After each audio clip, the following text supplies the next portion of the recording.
আজ বানাবো লঙ্কার চপ।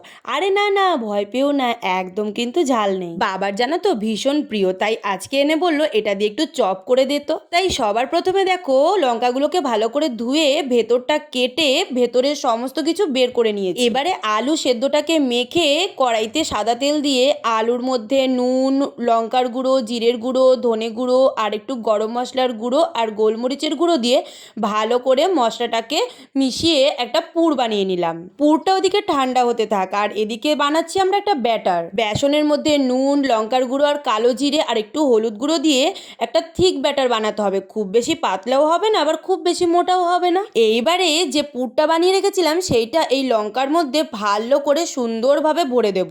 তবে লঙ্কাটা কাটার সময় মাথায় রাখতে হবে পুরো যেন লঙ্কাটা কেটে না যায়, তাহলে কিন্তু পুরটা ভরা যাবে না। এই দেখো আমার সমস্ত পুর ভরা হয়ে গেছে। এবারে সুবিধার জন্য গ্লাসের মধ্যে ব্যাটারটা ঢেলে নিয়েছি। এবারে এক একটা করে কোট করে সাদা তেলে ভালো করে ডিপ ফ্রাই করে নেবো, একদম লালচে হয়ে যাওয়া পর্যন্ত। ব্যাস ঝটপট রেডি হয়ে গেছে। বৃষ্টির দিনে এইরকম ওয়েদারে মুড়ি, চানাচুর আর সর্ষে তেল দিয়ে মেখে তার মধ্যে দিয়ে দিলাম লঙ্কার চপ আর ওপর থেকে ছড়িয়ে দিলাম চাট মশলা আর বিট নুন। ব্যাস গরম গরম সার্ভ করে দাও।